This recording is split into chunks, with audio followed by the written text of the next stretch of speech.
도이델 씨의 영계로부터의 편지를 소개하겠다. 이것은 영국 교회의 목사인 도이델 씨가 영능자인 부인을 통하여 일어난 갖가지 심령현상을 모은 것인데 거기서도 주목되는 것이 자동석이 통신이다. 통신자는 코난 도일을 비롯하여 소설가인 에밀리 브론테, 피아니스트인 쇼팽, 바이올린 제작자인 스트라드바리, 천문학자인 로버트 풀 등 세계적으로 저명한 사람 외에도 두서너 명의 친분 있는 사람들로 이루어지고 있는데 각자에게 개별적으로 질문서를 내고 그 용지에 기록된 회답을 모은 것이다. 영매의 선입관이 들어가는 것을 막기 위하여 질문 내용은 사전에 부인에게 알리지 않고 입신하고 나서 살짝 썼다고 하는데 회답은 즉시 쓰여졌으며 또 그 속도 역시 대단하여 때로는 용지가 찢어지기도 했다고 한다. 그럼 그 속에서 타계 직후의 상태나 연기의 위치 등에 관한 흥미있는 부분을 제시해 보겠다. 과연 정말로 쇼팽이고 도일이냐 하는 문제는 도일을 씨가 철저하게 살피고 있지만 여기서는 너무 이름에 구애되지 말고 그 내용에 주목해 주었으면 한다. 특히 천성 강림을 지적하는 대목은 흥미진진하다. 죽음의 과정에 대하여 죽어서 영계에 간다는 현상은 무서운가 고통스러운가? 나의 경우는 다만 잠이 와서 꿈꾸는 기분이었다. 지팡이를 든 천사가 보였다. 육체에 의식이 있던 동안의 이야기인가? 그렇다. 죽기 전이다. 그리고 죽고 나서도 그 영은 계속 몇 년이나 나에게 붙어 있었다. 훨씬 높은 세계라고 한다. 많은 사람을 위해, 일한 사람에게 붙기 위해 파견되어 왔다고 한다. 당분간 붙어 있게 된다고 한다. 그럼 죽음은 별로 고통스럽지 않다는 것인가? 전혀. 죽음 그것은 고통스럽지도 무섭지도 않으나 나의 경우는 죽기 전이 괴로웠다. 그럼 실제 죽을 때는 어땠는가? 내 경우밖에 모르지만 나의 경우는 아무것도 모르고 다만 깊은 잠에 빠져들었다. 나의 경우는 대단한 고통과 갑작스러운 망각이었다. 발작이 왔을 때는 고통스러웠다. 어디에 고통을 느꼈는가? 전신이 질주하는 것 같았다. 망각이라는 것은 무엇인가? 깊은 잠이다. 눈을 떠보니 강가 언덕 위에 있었다. 나의 경우는 반쯤 의식이 있었다. 죽기 직전까지 감각이 남아 있었으나 말은 할 수 없었다. 만년은 괴로웠으나 죽는 것은 즐거웠다. 죽는다는 것이 무엇인지 나는 모른다. 아무것도 생각해낼 수 없다. 정신이 들어보니 의자 위쪽에 높은 곳에 있었다. 그러니까 다비사양은 아직 죽은 기억이 없다는 것인가? 그렇다.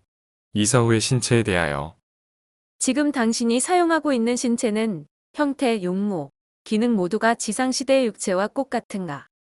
지금의 신체는 당신의 육체와 똑같고 실감이 있다. 정말로 편하다. 다만 마음이 지상보다 크게 작용한다. 지상 시절의 육체보다 훨씬 아름답다. 더욱이 이렇게 지상에 내려올 수도 있지 않은가. 기능적으로도 영체 쪽이 낮고 고맙게도 아픔이라는 것도 못 느낀다. 지상의 인생을 끝낸 거기에서부터 지금의 인생이 시작된 것이다. 이 신체는 지상의 육체와 조금도 다르지 않다. 그러나 실망시키는 일이 많다. 맛있는 것을 먹어도 전혀 맛이 없다. 나는 쭉 지금대로이다. 지상에서는 내가 어떤 몸을 하고 있었는지 모른다. 다만 이것만은 말할 수 있다. 모든 사람의 눈에는 보이지 않아도 나는 집안을 뛰어다니면서 노래를 부르고 있다는 것. 음식과 수면의 대텔체를 부양하기 위해 필요한 것이 있는가? 먹는다든가, 마신다든가, 잠을 잔다든가 하여. 그렇게 하고 싶다고 생각하지 않는 한 마시지도 자지도 않는다. 마음만 먹으면 무엇이든 할 수 있지만 그럼 당신은 먹지도 자지도 마시지도 않는가? 때로는 하는 수도 있다. 잠을 자려고 생각하면 잘 수 있다. 자는 것도 마시는 것도 마음대로이다. 가는 것도 오는 것도 마음대로이다. 그럼 호흡도 하는가? 그렇다. 음식 필요는 없지만 필요하다고 생각하면 섭취된다.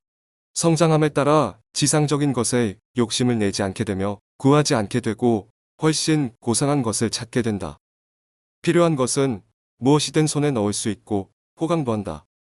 에텔체를 유지하기 위해 필요한가? 필요하다. 그러나 섭취하는 것도 모두 에텔질이다. 나는 지금도 환상에 신음하고 있다. 듣는 바에 의하면 이것도 일종의 벌이라고 한다. 더욱이 나의 경우는 지상의 사람을 위한 일도 하고 있으니까 아직 너그러이 대접받고 있다.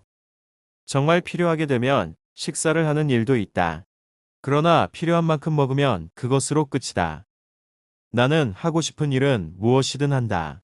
먹고 마시고 자기도 한다. 하지만 그렇게 하지 않으면 안 되는 것은 아니다. 필요한 것은 모두 공중에서 섭취하고 있으니까. 시간의 감각에 대시간을 의식하는 수가 있는가? 이를테면 기록이나 약속을 할 때 시간의 경과를 측정하기 위한 척도가 필요한가? 지상의 시간과는 다르지만 그것에 상응하는 것은 있다. 우리들의 시간은 태양 시간으로서 빛의 변화로 판단한다. 빛의 변화는 무엇이 원인이 되어 생기는가? 당신들이 보고 있는 태양이다. 시간은 있다. 그렇지 않으면 큰 집회에 참가할 준비를 할 수 없다. 유령도 시간을 알고 있다는 것은 당신들도 잘 알고 있을 것이다. 왜냐하면 반드시 한밤중에 나타나니까. 지상에 올 때는 역시 지상의 시계를 보고 준비하는 것인가? 지상에 올 때는 그렇게 하지만 그 이외에는 지상의 시각은 모른다. 스트라드 바리는 영계에서는 태양 광선의 변화로 시간을 안다고 말하고 있는데 그렇다. 태양의 빛으로 움직이고 있다. 시간이 다 되었으니 이만 실례. 여기에도 태양의 빛에 의한 시간이 있다. 지상의 시간도 태양의 움직임에 따라 있는 것인데 태양에 관한 인식에 큰 잘못이 있는 것이다. 당신들은 좀 이해할 수 없는 데가 있다. 약속한 시각은 잘 지키고 있다. 지상의 시각도 아는가? 안다. 지상에 가까우니까. 이 연계의 위치에 대하여 지금은 어디에 살고 있는가? 영계라는 것은 도대체 어디에 있는가? 지구와 같은 천체 위에 있다. 나는 지금 당신의 바로 가까이에 있다. 나에게는 당신의 모습이 잘 보이지만 거기에서는 보이지 않을 것이다. 영능자는 다르지만 우리들도 천체 위에 있다. 태양도 보인다. 당신들이 보고 있는 태양과 같다. 개는 몇 개 있는가? 7. 그 7의 세계는 귤 껍질처럼 혹은 대기와 같이 지구를 감싸고 있는가? 그렇다. 그러나 육체를 가진 자는 여기에서 살지 못한다. 지구는 인간이 살 수 있게 되기 이전에는 고급인 영적 존재, 당신들이 말하는 천사가 있었다. 창세기에 있는 그대로이다. 그러면 당시의 지구는 고급령이 다니는 장소였는가? 그렇다. 물질화한 영혼이 그대로 남아있던 것이 최초의 인류이다. 당신이 있는 개는 지표에서 어느 정도의 거리에 있는가? 그것은 알 수 없으나 꽤 가까운 것 같다. 개와 개와의 경계는 플로어 같은 것으로 칸막이가 되어 있는가? 스페이스에 의해 칸지어져 있다. 그러한 개가 지표의 상공에 있다고 하면 인간의 눈에는 투명한 것인가? 그것을 통해 별이라든가 태양 혹은 행성을 보고 있는가? 설명을 하면 인간의 시력은 어느 한정된 범위에 광선 밖에 받아들일 수가 없다. 영적인 것은 인간의 눈에는 비치지 않는다. 죽어서 여기에 오면 처음에는 어디에 가도 위화감이 있고 새로운 것들이다.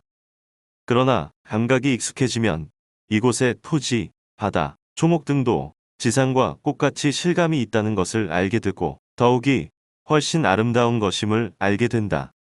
내가 살고 있는 곳은 지구에서 멀리 떨어져 있다. 원둘레의 바깥에 있다. 어떤 원둘레인가? 지구 말인가? 지표로부터 완전히 떨어져 있다. 그러나 이렇게 통신하기 위해 내려와 있을 동안은 그다지 떨어져 있지 않다. 에베레스트의 높이 정도가 걸리는가? 아니다. 어느 정도의 거리가 될 것 같은가? 대충 5만 미터. 하지만 거리나 공간은 우리들이 이동하는 데에는 전혀 관계가 없는 것 같다. 마음 먹으면 그곳으로 벌써 그곳에 가 있다. 어려운 문제이지만 같은 나라의 사람이라도 그 나라에 대해 설명을 시키면 한 사람 한 사람 다를 것이다.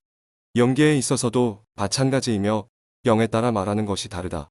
나에게 말하라면 나는 지금 당신의 머리 위 공중에 있다. 거리는 지표에서 어느 정도인가? 알 수 없다. 지표에 가까운 대기권의 근처가 6이 같다. 위쪽에 있는 개에 가기 위한 준비를 하는 곳, 말하자면 파라다이스인가? 그렇다. 처음에는 지상에서 난다. 같은 파라다이스라도 지상에서 떨어져 제1계에 가까운 부분도 있다. 예수도 그리고 예수와 같이 처형된 예의 도둑도 거기에서 눈을 뜬 것인가? 그렇다. 예수 그리스도는 거기에서 돌아와 모습을 보였다. 거기는 지구의 표면인가? 그렇다. 중간 지대이다. 개와 개의 사이에는 반드시 그런 것이 있다. 인간은 모두 지상에 있을 때와 같은 상태로 일단 거기에 정착한다. 그러나 거기에서 새로운 체험을 하게 된다. 지상에서도 구사일생으로 살아난 사람이 그 순간에 마치 비디오를 보는 것처럼 자신의 전생애를 눈앞에 보았다고 하는 이야기가 있다. 그것과 같다. 지상 생활의 모두를 꿈이라도 꾸는 것처럼 보게 된다. 범한 죄나 잘못을 반성하고 앞으로 잘하도록 하기 위해서이다. 그것을 하지 않으면 앞으로 나아갈 수 없다. 반성하지 않는 인간은 아래로 내려간다. 내가 여기에서 본 것은 실로 아름다운 청색이었다. 어떻게 부르면 좋을런지 무슨 섬 같았고 청색을 하고 있었는데 아무튼 좋은 느낌이었다. 나는 나를 따라 붙은 사람에게 여기는 대체 어디입니까? 라고 물어보았다. 그랬더니 여기는 두 개의 중간 경계이다. 머지않아 익숙해질 것이다. 대체로 여기에 오는 인간은 일에 묻혀서 생애를 마친 자들이다. 다시 그 뒤에 만난 사람은 이런 식으로 말해 주었다. 걱정 안 해도 좋다. 괜찮다. 당신은 어쩐지 종교심이 부족했던 것 같으나 마음씨는 좋았다. 여기서는 그 마음씨가 중요하다. 태어난 환경은 자신의 책임이 아니며 종교적이지 않은 환경에서 태어나면 종교심이 싹트기가 어려운 것이 당연하다. 그러한 역경 속에 있으면서도 좋은 일을 하면 그 가치는 한층 더 높다. 무슨 일이나 그때의 조건을 고려하여 평가되는 것이다라고. 도일도 말했듯이 요컨대 중요한 것은 교의가 아니고 행동이다. 지상의 인간이 러브의 참뜻을 이해하면 전쟁은 일어나지 않을 것인데. 그리고 도이델 씨는 파라다이스에 대해 도일에게 물었다. 당신은 모든 영은 일단 여기에 온다고 말했는가? 말했다. 그것은 선인도 악인도 모두 여기에 온다는 말인가? 그렇. 예수가 형장에서 옆에 있던 도둑에게 이렇게 말했다. 오늘 이날에 다시 너와 파라다이스에서 만난다라고. 그렇다면 파라다이스도 선인이 가는 장소와 악인이 가는 장소가 따로 있는 것인가? 지상에 선인과 악인이 있어 나쁜 짓을 한 인간은 형벌을 받는 것처럼 파라다이스에서도 선인은 행복을 맛보고 악인은 즐거움이나 행복감을 빼앗기는 형태의 형벌을 받는다. 다시 범죄를 범한 인간은 그 현장에 끌려간다. 고의의 살인자는 예외 없이 속박당하고 만다. 죄를 뉘우치는 마음이 싹트기까지는 언제까지나 그 상태에서 빠져나올 수 없다. 길고 긴 동안 그 상태대로 있는 인간이 반이 있다. 거기도 보고 접촉하기도 하는 감각은 지상과 같은가? 육체보다 훨씬 예민하다. 지금 이 방에 있는가? 그렇지 않으면 멀리 떨어진 곳에 있는가? 당신 바로 뒤에 있다. 나와 같은 모양으로 실체가 있는가? 있고 말고 훌륭한 실체가 있다. 몇백, 몇천 마일이나 멀리에서 통신을 보내고 있는 것이 아니었군. 화성에서 통신하고 있는 것은 아니다. 방에 있는 물건이 모두 보이는가? 보인다. 당신들보다 더 잘 보인다. 시력이 육안보다 예민하니까. 영혼은 영능자의 눈을 통해서만 지상의 물건이 보인다고 말하는 사람이 있는데 천만의 말씀. 당신들과 같이 하니 그 이상으로 우리들에게는 지상의 것은 극히 자연스럽게 보인다. 마지막으로 영국의 저명한 천문학자였던 로버트 풀경의 학자다운 회답을 소개한다. 영의 세계는 지구 가까이 있는 것인가? 지구의 바깥쪽을 몽땅 감고 있다. 지구로부터의 거리는 어느 정도인가? 그것은 어려운 문제이다.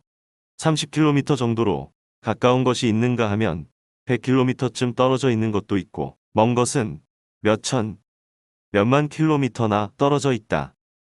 인간의 육안에는 투명하게 보이는 것인가? 육안은 한정된 것밖에 볼 수 없다. 영의 세계는 육안은 물론 천체 망원경에도 비치지 않는다. 예를 들면 유리컵 같은 것을 생각해도 좋을런지. 실체가 있고 단단하지만 투명한 매우 좋은 비유이다. 그러한 세계는 어느 천체에도 있는가? 있다. 어떤 행성에도 혹성이 있는 것처럼 어떤 천체에도 나름대로 영의 세계가 있고 동시에 각자의 수호신이 있다. 비밀은 에텔에 있다. 대기권의 30km쯤의 높이까지 상승해 가면 영의 세계에 닿을 수 있는가? 그것은 불가능하다. 그것은 영의 세계는 투명할 뿐만 아니라 신체에 닿는 것도 없다는 말인가? 그렇다. 영계 비밀은 에텔에 있다고 한 것은 바로 그 의미인가? 그렇다. 그 에텔계의 생활이나 존재는 지상 생활과 같은 실감이 있는가? 그리고 즐거운가? 즐겁고 실감이 있다. 단 선인에게만의 이야기다. 지구의 영혼이 태양계의 다른 행성, 이를테면 화성이나 금성의 에텔계를 방문하는 것이 가능한가? 고급령이 되면 가능하다. 이를테면 오리온좌의 베텔기우스성과 같은 먼 별에서도 같은가? 같다. 보통의 영혼은 못 가는가? 못 간다. 그럼 이런 것인가? 즉, 보통의 인간은 상호 그 천체의 에텔계에서 생활하고 고급이 되면 다른 천체의 에텔계를 방문할 수 있다는 말인가? 그대로이다. 콜은 부디 이 장은 실로 중요합니다. 라고 덧붙이고서 서명하고 끝을 맺었다. 고급령이 되면 다른 천체의 에텔계에 갈 수 있게 된다는 것은 요컨대 에텔계의 상층부가 다른 천체의 상층부와 합류하고 있다는 것을 의미한다. 이상에서 아시는 바와 같이 우리가 제1계로부터 상층계로 나아가면 다른 행성의 영계와 합류하고 있는 계, 즉 그 계 가운데에 지구 이외의 행성의 영계가 둘이나 셋이 섞여 있는 세계에 도달한다. 다시 나아가면 이번에는 다른 행성의 영계와 합류하고 있는 세계, 즉 행성 간의 규모를 넘어 태양계의 규모, 즉 태양의 영계가 둘이나 셋 합류하고 있는 세계에 도달한다. 거기에는 상당히 진화한 존재, 즉 장엄함과 신성함과 위력을 갖춘 고급 신령이 존재하고 하층 영계에서부터 말단의 물질계에 이르는 모두에게 영향을 미치고 있다. 이렇게 하여 우리는 겨우 행성에서 행성으로 그리고 하나의 행성에서 복수의 행성 집단으로 항진하여 왔다. 그러나 그 앞에도 아직 더 놀랄만한 세계가 몇 개나 더 존재한다. 그러나 제10단계의 주민인 우리들에게는 그러한 세계의 일은 불과 얼마밖에 모를 뿐 아니라 확실한 것은 아무것도 모른다. 다윈의 진화론은 지금 학계에서도 집중포화를 받고 있다. 농유물론에 치우쳐 단순한 데에 원인이 있겠으나 그렇다고 해서 스피리추얼리즘적 요소를 집어넣은 설이 받아들여지는 시기는 아직 요원한 것 같다. 일찍이 다윈과 같은 시대의 자연과학자이며 신명학자이기도 한 우오레스가 영정유입이라는 용어를 사용한 설을 발표한 일이 있다. 그러나 옳게 취급받지도 못한 채 잠자고 있다. 당시로서는 너무 비약적이었기 때문이다. 말하자면 영정유입이라고 말하는 것은 다윈의 말처럼 인류가 아메바에서 진화하여 동물적 단계에 이른 그 최종 단계에서 신적 속성을 갖는 인간의 영혼이 머물게 되었다는 설로서 실버버치도 비슷한 말을 하고 있다. 다만 나도 이 설과 앞서의 찬송강림의 설 모두 진실하다고 생각하고 있다. 즉, 한쪽은 동물적 진화의 과정에서 우오레스가 말하는 영적 유입을 받고 인간으로 도약한 계통이 있고 다른 쪽은 고급령의 물질화에 의한 또 하나의 계통이 있었다고 보는 것이다. 그 문제는 이 정도로 하고 다음은 마이아스의 통신에서 사후의 세계에 관한 부문을 소개하겠다. 인간이 그 온의 순례에 있어서 찾아야 할 행정을 정리하면 대충 다음과 같다. 물질계, 명부 또는 중간층, 몽환계, 색채계, 광염, 광명계, 추월계. 각 계의 중간에는 명부 또는 중간계가 있고 각 영은 여기에서 그 사이의 행위와 경험을 뒤돌아 점검하고 상승하느냐, 하강하느냐의 판단을 내린다. 물질계는 지상의 인간이 익숙해지고 있는 물질적 형체에 머물면서 경험을 축적하는 세계이다. 이것은 반드시 지상 생활에만 한정되지는 않는다. 먼 성진의 세계에도 비슷한 물질 조건을 가진 천체가 얼마간 있다. 또 그 속에는 인체보다도 진동수가 많은 것도 있으며 적은 것도 있다. 전적으로 같다고 할 수는 없으나 본질적으로 이것을 물질적이라고 표현해도 상관없는 성격을 구비하고 있다. 몽환계라는 것은 물질계에서 보낸 생활과 관련한 가상의 세계이다. 색재계에서는 이미 오감의 속박에서 벗어나 의식에 의한 생활이 강해진다. 아직 형태가 남아있어 일종의 물적 존재임에는 틀림없으나 그것은 대단히 희박하고 정묘한 물체로서 기라고 부르는 것이 적당할지 모른다. 이 개는 아직 지구 또는 각 천체의 권내에 속해 있다.